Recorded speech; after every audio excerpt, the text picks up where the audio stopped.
the Highways Agency. We did a pre-action protocol on Greater Manchester Police. We hit this and hit this hard. Yeah. And Pete is a layperson. He hasn't. Well, at that time, he hadn't even gone to college for his university degree in law. He has done since. So you're talking 5-6 years ago now. Yeah. But because Pete decided he was going to get involved, he was involved. Yeah. And the case that we actually put together was 6.5 hours presentation. Now, if you see Pete working, 6.5 hours of Pete non-stop talking. Oh, yeah, you had to take a lunch break in the middle of this 6.5 hours, but it was 6.5 hours non-stop presentation. So the amount of weight that we had on this was absolutely incredible. Yeah. Now, the Greater Manchester Police brought in a sergeant in chambers from the inner city, barrister, full wig and gown, with a temple or with 1 or 2 temple secretaries from the inner city. Yeah. And before we actually went into the court, this guy dumped a big file on Pete, and he said, "I'm not taking that." He said, "You're outside your time." He just put it on the chair. He said, "I'm not taking that because I should have had that weeks ago." Yeah, they give it you in advance. Yeah. And that was an attempt to distract Pete, if he starts reading this, from what his mission was. Yeah. Now, that's not going to work with Pete. It just doesn't faze him in the slightest. Right. Now, the chief of police of Greater Manchester Police was Sir Peter Fahey.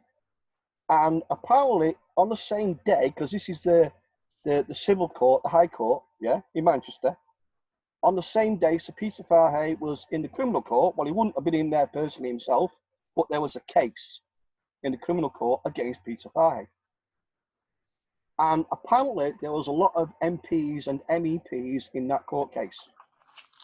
And when that court case finished at dinner time, when we come back after lunch, the public gallery was standing room only, and it's full. There's a gang of us, yeah. Obviously, I was there, and the MPs, the MEPs, they're stood up. This place is loaded to the gills, and we're waiting for the judge to come back. And the sergeant in chambers, barrister, he looks across at Pete, and it's like, what's this? He didn't actually say anything. And Pete looked back and he's going, I don't know. Because, all these people, and they were all MPs and MEPs, just turned up from nowhere. Yeah? So this is turning into somewhat of a big event. And we've still got another hour and a half, 2 hours of a presentation to do at this point, after dinner. And Pete just carries on, just ignores everything and carries on. Because if you see this guy Pete work in a courtroom, he is majestic. He's absolutely brilliant. He never loses where he's up to. You cannot faze this guy. Wow. He's the politest, most candorous person in that courtroom that you could ever imagine when he's talking. He's brilliant. Absolutely brilliant. It's an art form, isn't it? It's an art form. Oh, yeah. This guy has got it down. Right. So he's litigant in person, He's not representing anyone. He's representing himself. Yeah. Yeah, he's brought this claim. He's brought this application for a restraining order against Greater Manchester Police. So we get to the end, and the judge rises and he goes out, and he comes back 10 minutes later, with a 20-minute presentation in response. Now, how can you do that in 10 minutes? He had it pre-written. Pre-written, of course it was. Pre-written, absolutely pre-written. That's what happened with the Hampstead case. It was released to the papers exactly at the moment that it was read out in court. They had it all typed up. They had it ready to go. Yeah. A pre-written 20-minute response. He just had a quick cup of coffee for 10 minutes. That's all he did. Wow. So the outcome of this is, and I keep saying to people, these people have impunity. You cannot bring a case against the police, against a policeman, any policeman. Yeah. So after this 20-minute presentation, and the MEPs and the MPs are in the room. It's not just us, the nobodies. You've got MPs and MEPs in the room. And the judge turned around at the end of his 20-minute presentation and said, I will not instruct the chief of police in his operations. Right. And we've got an airtight case. So he should have said, I cannot instruct them in their operation. No, he said, I will not. Yeah, but what he was covering up was he's not got the authority to. Exactly, and that's the cover-up, and that's what people don't understand. So afterwards, you know, when we leave the courtroom, these MEPs and MPs are giving me and Pete McDowell their business cards.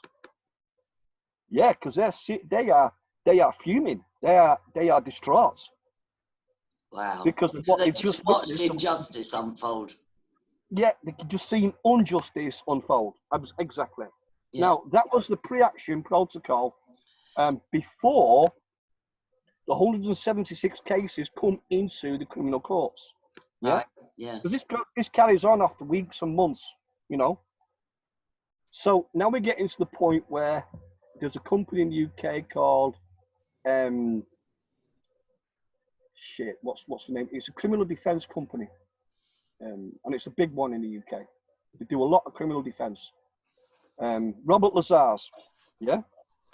So Robert Lazars have got the defence for all 176 cases. One guy, and that guy's name is Barrister Brigden. Now, Pete McDowell is actually in Robert Lazar's office compiling all the evidence for all the cases. Why was he in his office? Because he volunteered. You know, you need help to compile all these cases. So he volunteered. Now, don't forget, this guy... All right, okay. Yeah, he brought a pre-action protocol prior to. Yeah? Right. So these people at Lazars know who Pete McDowell is anyway. Right. Yeah? Right, so that Lazar is a good guy. He offered to help. Pete McDowell offered to help Lazars, the criminal defence. Oh, I see. It was the other way round. Yeah. Pete McDowell, that didn't have a college degree, offered to help the barrister. Yeah. He's actually in Lazar's chambers compiling all the 176 case files. Wow. With the video evidence and the CDs and everything else, and the statements and the affidavits into 176 cases with Robert Lazars, the criminal defence law firm. Yeah? Wow. He's in the office. He's in there. Okay? Now, me and Pete, we've known each other since 2013. We've known each other a long time. Okay? So, Pete's down at our house one day. He said, Dave, what we're going to do with this? And me and Pete go through this is like a full afternoon and evening deep into the claim that the police are making. Yeah, looking at all the details of what that is, looking for the loophole, looking for the get out, looking for because you know all these people are going to jail. They're all going to get criminal records, and they're all going to get heavy fines. Yeah, just for peacefully protesting. The peaceful protesting, yeah.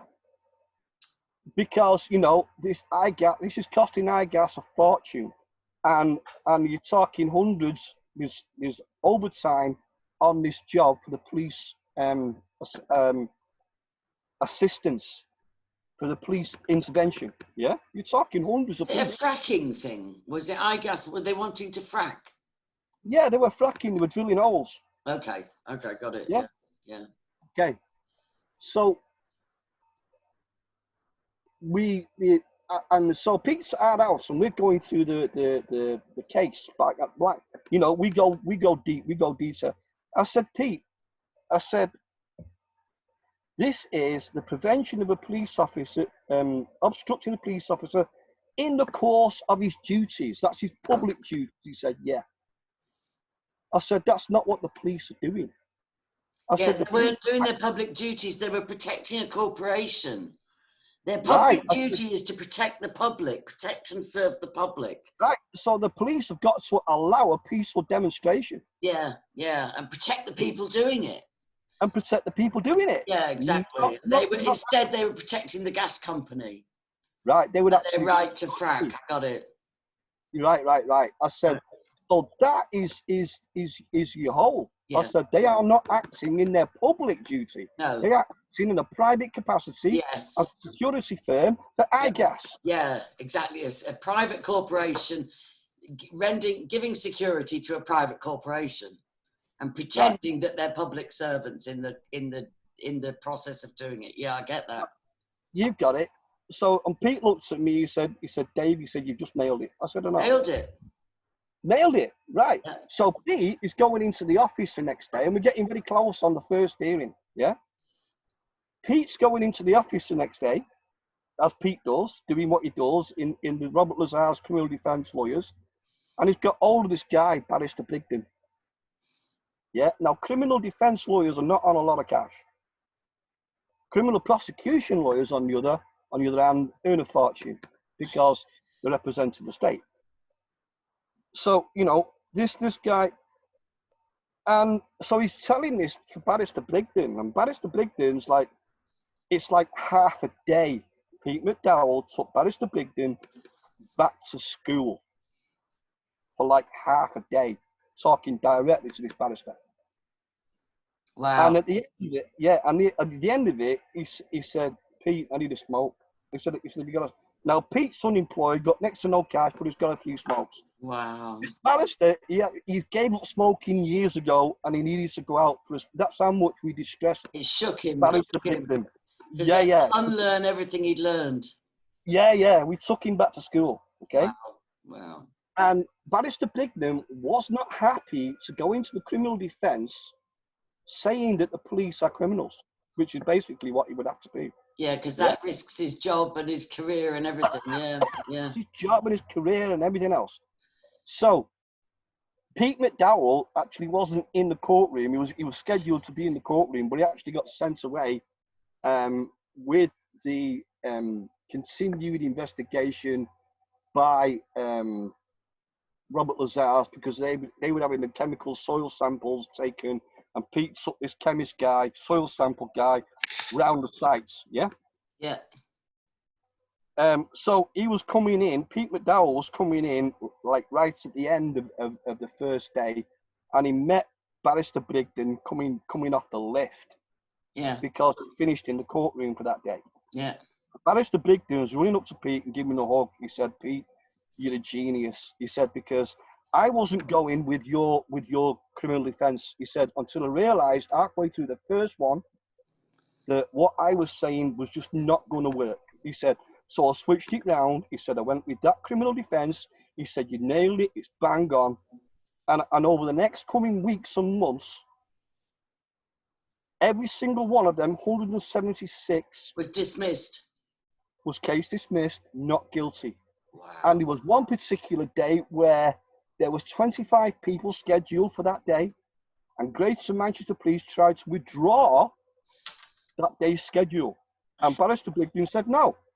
He said, if we don't do this today, you can come back at a later time, because you've just postponed it. You left it on fire, left those people in stress and anxiety. Yeah. So they every single case was case dismissed and Right.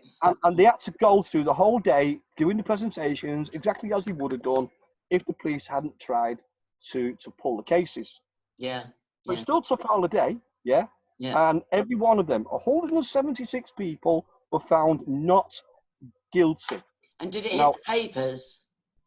No. Now let me finish the story. Sorry. Let me finish. Yeah. You're getting excited now. You're trying to get to the end. I'm not. I'm going to drag this out as long as I can. Go on then. Enjoy it. Enjoy the victories. Yeah. So, there's still protesters on the site. It's still going on, and they're like overjoyed because we're not guilty, not guilty.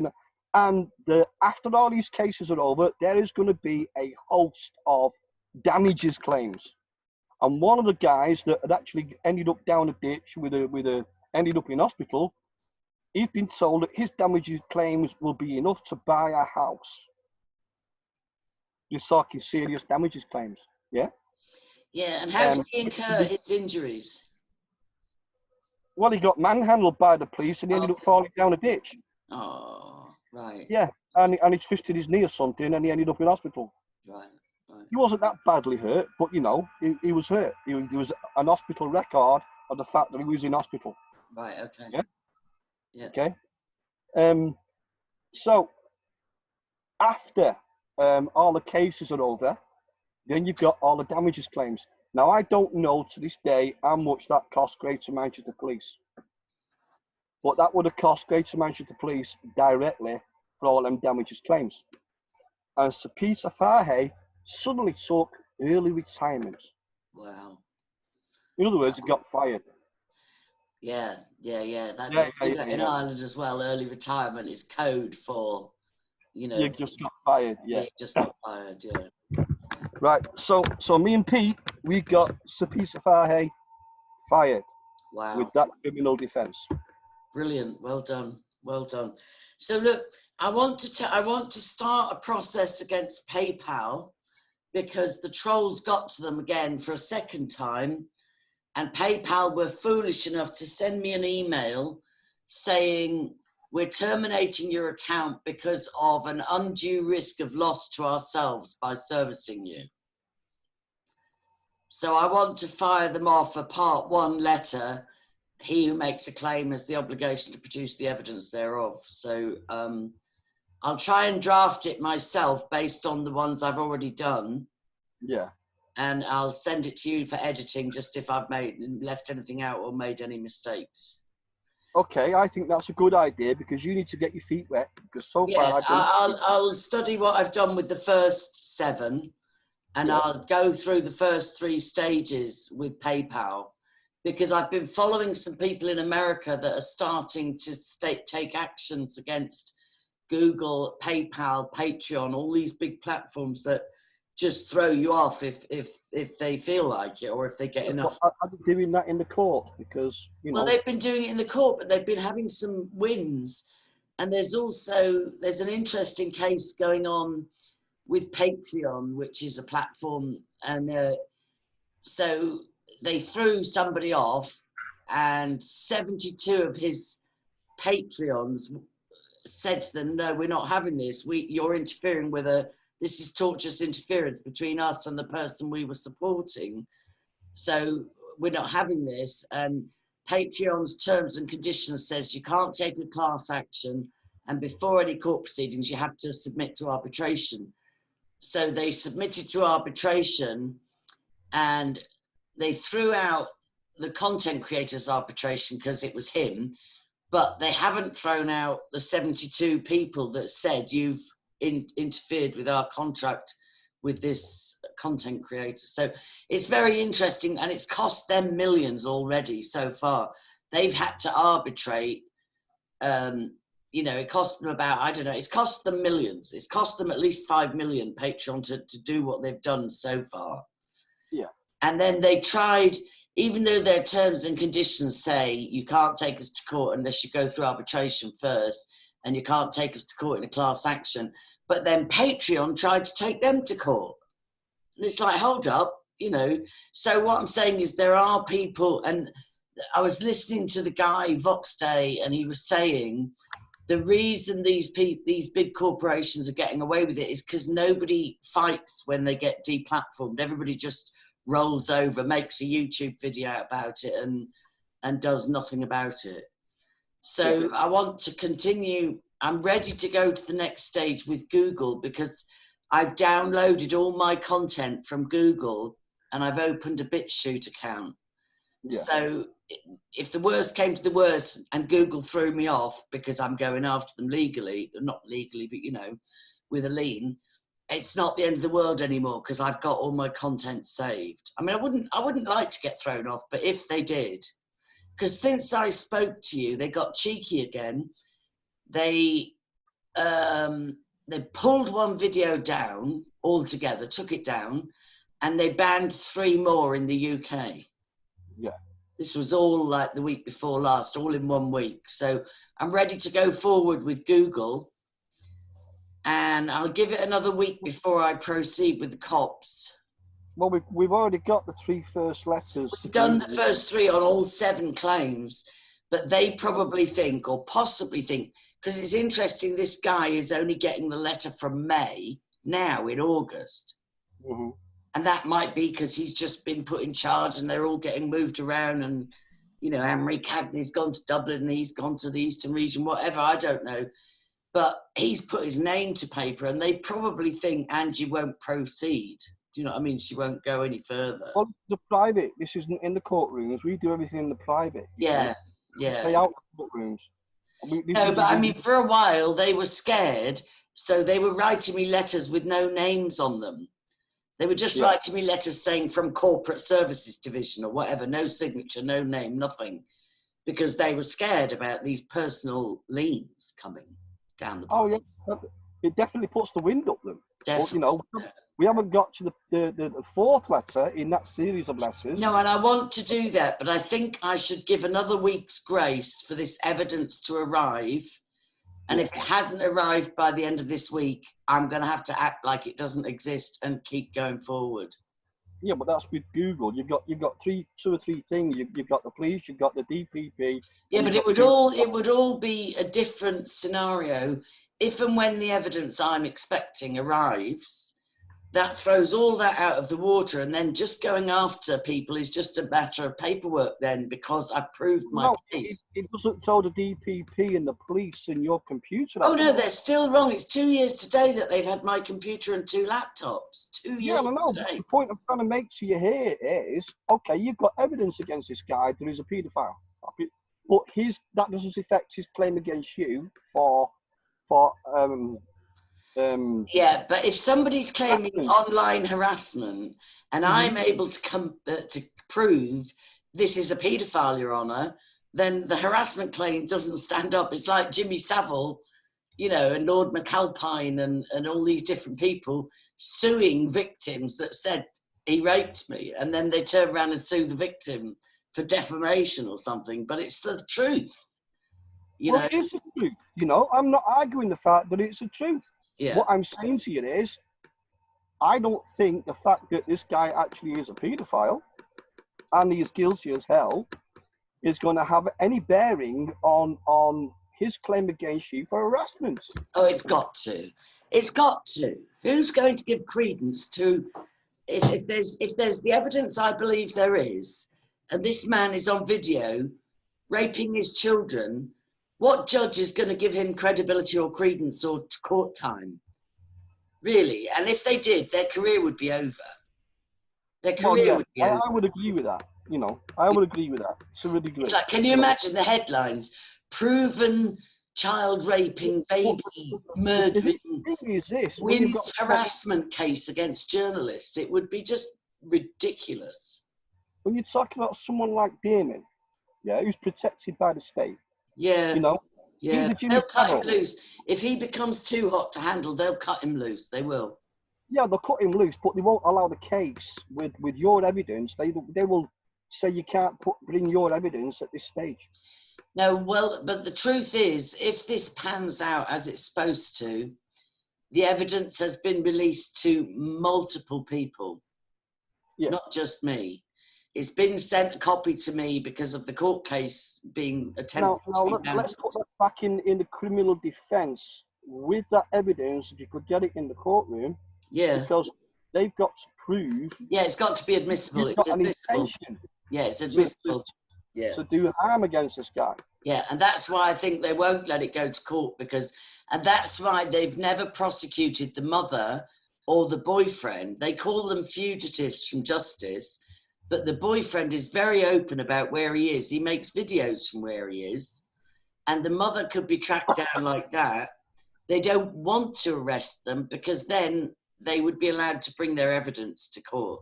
They don't want the evidence in the court. Yeah, they don't want it in the court. They don't. Oh, exactly. They so don't. And this is why you're not going to be brought in the courtroom for your criminal defence. Yeah, but it's so wrong. It's like 2 years of being under criminal investigation has done phenomenal damage, horrendous damage. It's just not okay. Anyway, so I'm going to wait a week to progress to go to step 4, with Google and with the DPP and with the cops. But I'm going to spend this week, and I promise I'll do this. I'm so bad at this shit, but I'm going to do it. This week, I'm going to draft my first letter to PayPal based on the other 7 that I've already done. It shouldn't be too hard. Shouldn't be too hard. And I'll send you the first draft. Oh, and I want your address, because I tell you what happened. You helped me do this, right? Do you remember when we ordered that heavy-duty stapler online? Yeah. I got 2 sent to me. But I'm pretty sure they only charged me for 1. Okay. So I'm going to post the other one to you. Well, you can't post anything to me because I don't have an address. Oh. I am addressless. I am formally, where I'm situated, this location formally does not have a post office address. Well, it's absolutely brilliant, because they can't send me any paperwork for anything.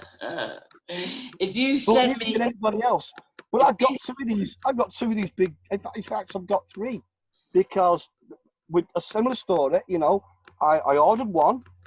It didn't get delivered. It got dropped off at the mission, which was up the road. And it didn't arrive because, it's not something you can fit through the letterbox. And I ordered another one. And that didn't turn up at our house. It turned up at our house. I was at 145. It turned up at 45 Slater Street, which is up the road. So I got that one. Eventually, I got the one from the mission. Yeah. Because the people next door were involved with the mission. Is this yours? I said, yeah. So I've got both of them now. And there was You've got enough. You've got enough. Well, if you find a good home for one, if you don't want it. I've actually got 3, because a guy, Alfie Evans, yeah, he gave me his. I'm not using this anymore, Dave. There you go. Right. And this is bigger than mine. And maybe I'll put a notice in the security by way of a lean group, and I'll just say free to anybody that wants to pay the shipping. Right. I'll give it away, because I don't think I might have been charged twice. I can't tell, because my PayPal's gone now, and I paid for it by PayPal. But I don't know if I got charged twice or whatever. But whoever wants to just pay the shipping from Ireland, I'll give it to. Because I don't need 2. I don't need 2. All right, well, look, I've got my homework for this week. And that letter is just sharing it with you has made me realise that's the contact I requested. I said, please put me in touch with the Eastern Region. Because the Garda Commissioner said, deal with the Eastern Region Assistant Commissioner. I've told her to deal with you. But then she's come and gone, and now whoever's replaced her has finally made contact with me since May. And he said to me, deal with the local super. So... You're just passing you around. No one's going to give you that warrant because it doesn't exist. Well, he says, he's written in the letter, he's on record as saying, Superintendent Watters will also provide you with a copy of the warrant you have sought. Yeah. So he just didn't say when. There was 2 warrants for my arrest. 2 warrants for my arrest from HM Courts and Tribunal Services, PO Box 101, Runcorn, warrant manager. Now, I didn't have the warrant manager's name. But, these 2 warrants weren't warrants. I got a notice of a warrant for my address. Yeah. Okay? So I wrote back, I said, thank you very much for your letter. We have noticed that this is a notice, and a notice is not a warrant. Well, I don't think, I actually as well, when somebody wrote to me previously, they said something about you won't get anything you were asking for until the DPP makes a decision. And it's unheard of. The DPP have had my file 8 months. Who keeps a file for 8 months? There was 2 warrants for my arrest, according to the warrant manager, Ed Callister. I did eventually get a name. And they eventually found out after the event that it's a woman. There's 2 warrants for my arrest. Well, where are they? I know. So she's got 2 commercial liens against her candy ass for millions. Yeah. Because she couldn't produce the warrant. Oh, just a final note. I'll show you. I wonder if it's on this page or the other one. I got a thing saying that, you know, the Q movement, which, you know, it's good as far as it goes. I do think it's a military citizen arrangement thing, you know, whatever. But, It's the NSA. you know, Q, you know, the QAnon movement. Yeah, it's the NSA in Yeah, America. right. Well, I got a message saying that they're starting a crypto coin blockchain. Yeah. And that for the original adopters, which they hope will be all the Q people, they're going to give you some free Q coins. Yeah. And if you get in right at the beginning, obviously, it said if you missed, because I was offered Bitcoin in 2010 at $53 a coin. Mm-hmm. And I could have made a killing. When it went up to 20 grand, I could have made a killing. And I didn't go for it. So it says in this message, if you missed out on Bitcoin, here's an opportunity. The Q movement is starting a blockchain currency. And if you just send your email address and your name, you will be allocated free Q as an original adopter. So I think I'm going to do that. And it all sounds great. And it might be bollocks. It might be bullshit. I bet it wasn't with Bitcoin. The person that said to me, buy Bitcoin at $53, his name was Lord Anthony Bain. Oh my God, he knew his shit. And I didn't listen to him. And I could have been a millionaire by now. No. Listen to me, please. All right. I'm a Microsoft certified systems engineer. I know.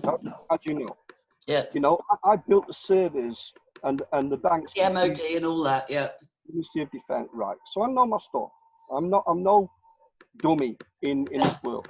Okay. Yeah. I've just finished, a couple of months ago, I finished an 18-month deep investigation, not into Bitcoin, but into cryptocurrency. Cryptocurrency, yeah. Yeah, because my investigation and research was, would this crypto provide me with a commercial vehicle? Yeah, would it work to monetize your liens? Yeah. Monetize the liens. Well, the liens are monetized anyway. Yeah, but to cash them or whatever, yeah. Now, that turned into an 18-month investigation. Okay. But once, and we got funding. There's a lovely lady down the south somewhere that came up with the funding. Oh. Yeah, £30,000. Yeah.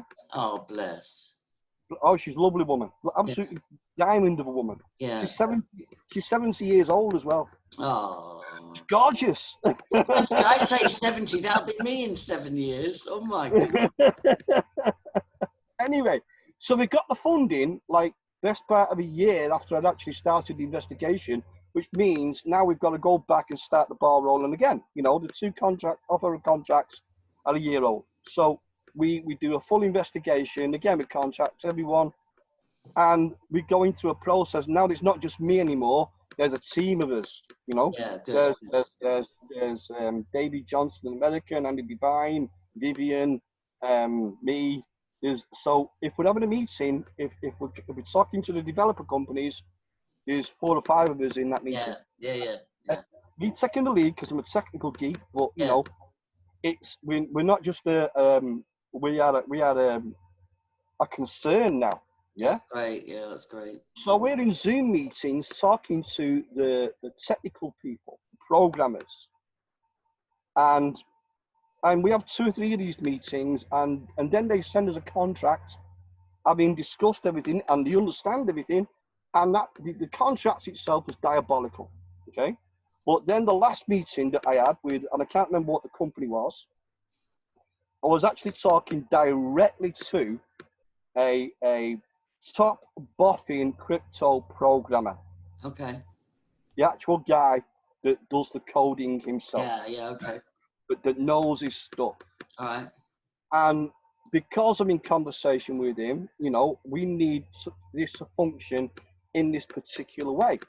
And he said, well, we can do everything else. He said, but there's no path back from your crypto coin through the crypto exchange back into fiat.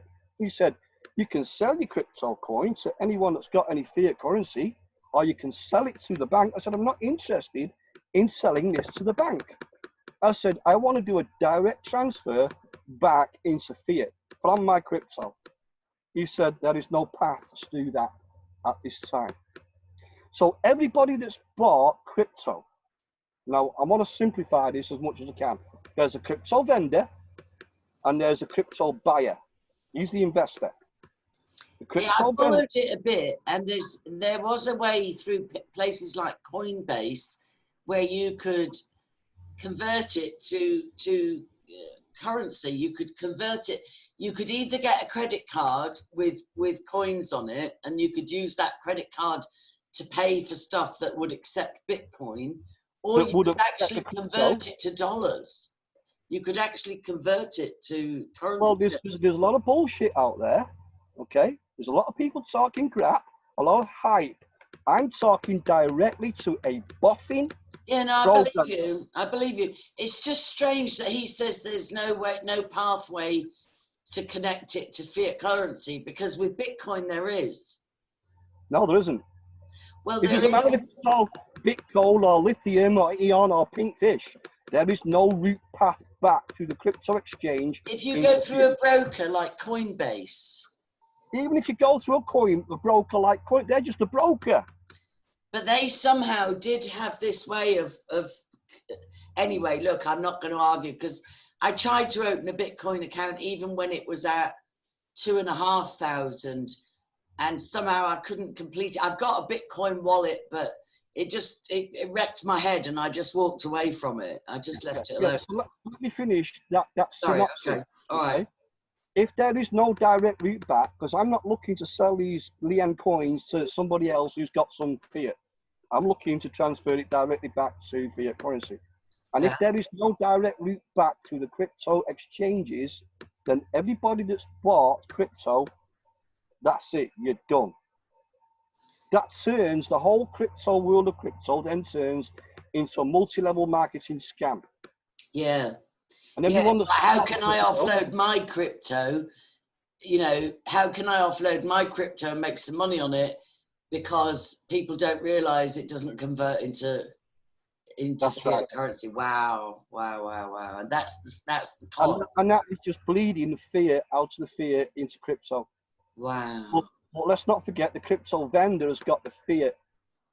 Yeah, he's got the fiat. That's right. You know, if you've got 20 million in a crypto and you've sold your 20 million crypto, you've got 20 million in a bank somewhere. That's right. So He's got the fiat. Yeah, so it's just a case of how many mugs can I sell crypto to that don't realize it will never turn into money. Which is why there is 16,000 crypto coins, 16,000 crypto coins and token on a planet. Listen, these are the numbers, these are statistics. The numbers do not lie. This is the statistics. Okay? 16,000 crypto coins on a planet that's got at best 200 fiat currencies. And in addition to that, the amount of trade using crypto is only 3%. Yeah, because the unsavory part is that Bitcoin was originally used mostly for drugs and guns and children and pornography. Well, so people say, but a lot of people invested as an investment. Yeah, no, I would have invested, like, I should have listened to Anthony Bain when he said buy at 53 quid or $53, I should have bought, because it did go to 20 grand. So from $53 to 20,000, I would have made a killing. Yeah. You know, but never mind, that's gone. But I'm going to sign up for the Q thing, because what's the worst that can happen? Do you know what I mean? Well, if you give them away, then accept the giveaways. That's I'll get the giveaway, yeah. No, everyone that launches a crypto does what's called a sky drop and gives them away. Yeah, to the first adopters. Yeah. All right. Well, look, I've got my homework for this week. I'll do a part 1 with PayPal, and then if I haven't got my drop by Friday, I'll have to sort of rejig my way forward, and then next week I'll ask you to help me with part 4 with Google and the DPP and the guards. Yeah. Okay. All right. Yeah. Now then, where are we up to with Ben Gilroy? I never got back. I never heard back from him about habeas corpus. I never heard back from him. I put a shout out on my live streams on Facebook get about 2,500 views now, and I gave him a shout out there. I messaged him, and yeah, I never heard back from him. As far as I know, during the COVID, they suspended habeas corpus in Ireland. And, you know, the cops have just said, you can't get your stuff back until... I know that they said that they've suspended habeas corpus, but they can't suspend habeas corpus. It's impossible because it's an illegal detainment. It's impossible to suspend that fucking act. It can't be done. I don't care what they say. Yes, they talk shit, okay? Don't forget, these are the criminals talking crap. I know. Right. Now, the point is, if we're going to move ahead at some point with doing an habeas corpus to get your computers back, all right. I'm going to have to download, and you're going to have to download, and we're both going to have to read, because don't forget, I've never done this. Yeah? We're going to have to go and download the Writs of Habeas Corpus Act so that we can both read it. Okay. All right. I'll put that on my homework as well, right? That's my 2 homeworks. Yeah. All right. Hang on. So, step because I'll have to derive what we're going to do from the act itself. Right. So, step 1 is PayPal, and then habeas corpus writ. Download and read. All right, that'll do for a week. And the other thing that I heard about Ben is he's running for election. No, he's given up on that. He did run for election twice, 2 or 3 times, but he's so disgusted, he's now deregistered. He doesn't believe in voting anymore. Okay. Because that's what happened to Chrissy Morris. You know, Chrissy Morris was a major advocate. He's got lots of videos out there making phone calls to people to, bailiffs and debt collection companies and whoever. And then someone said, you know, run for office and become a councillor, and he did, and that's it. Chrissy Morris has gone, disappeared, finished. Well, Ben worked really hard. He campaigned, he worked tirelessly. He helps people all over the country. He gets 5,000 or 10,000 views every time he does a live stream, but he's totally disillusioned with the voting system. He says it's completely rigged, and the national television won't let him on, even though he's like got enough behind him to merit being in a debate. They won't let him in on the telly, and he's just advising everybody to deregister. He says it's a load of bollocks. You won't get in unless you're invited in. You've got to be invited in, then you'll get in. Yeah. So that's it. I'll make one more. I'll try one more time, but I think he's just simplifying and sticking in his own lane. He's trying to get people to deregister. His main lane is fighting illegal evictions, you know. And he does a good job. Courtroom, which will fail. Yeah, well, I don't know. He's learning all the time. He's not averse to new discoveries. Well, you know, I have tried to contact this guy myself, you know. Yeah. No response. He's got, I think, 3 or 4 kids, one of whom had leukemia, nearly died. You know, and like loads of people seek him out. If he was on a salary for the things he's done to help people like you, right, he should be on 100 grand a year, you know. Oh. You know. Anyway, all right, Dave, look, I'll leave it at that and I'll get on to my work, and I'll keep you posted. Awesome. Good to talk to you. And I don't need to do anything with that letter, do I? Say again? I don't need to do anything with that letter. All he's saying is your local super. No, it's a bullshit letter. It's just saying, I'm the assistant commissioner, your local super will give you a copy of the warrant sometime. Yeah. Stick it in your filing cabinet. All right. Love you. Take care. Bye-bye. Okay. Bye for now.